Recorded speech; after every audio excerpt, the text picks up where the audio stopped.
ለአቡነ ተክለ ሃይማኖት በዓል እንኳን አደረሳችሁ። አንተሙ ውእቱ ብርሃኑ ለዓለም፣ እናንተ የዓለም ብርሃን ናችሁ ይላል አምላካችን ክርስቶስ በማቴዎስ ወንጌል ምዕራፍ 5 ቁጥር 14 ላይ። እናንተ የዓለም ብርሃን ናችሁ ያላቸው ለጊዜው ቅዱሳን ሐዋርያት ናቸው። ኋላ ግን በሐዋርያት እግር የተተኩ ሐዋርያትን የሚመስሉ ሁሉ የዓለም ብርሃን ናቸው።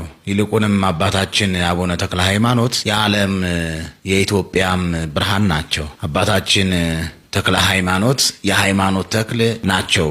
ተክልነታቸው ደግሞ 130-60 የሚያፈራ ፍሬያማ የሆነ የሃይማኖት ተክል፣ የጽድቅ ተክል፣ የአብ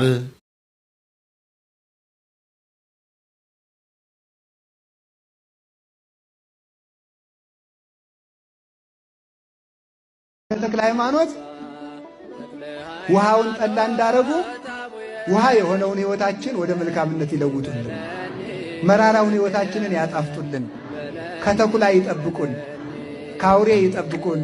ሁላችሁንም የእሳቸውን ታሪክ አክብራችሁ እንደሰማችሁ በጎ ልመናችሁን ሁሉ ይስማችሁ። ስለዚህ ሁላችሁም እኔ እውነቴን ነው የምነግራችሁ፣ አንድ መልእክት የማስተላልፈው ጠንቋይም ብትፈሩ ጦርነትም ብትፈሩ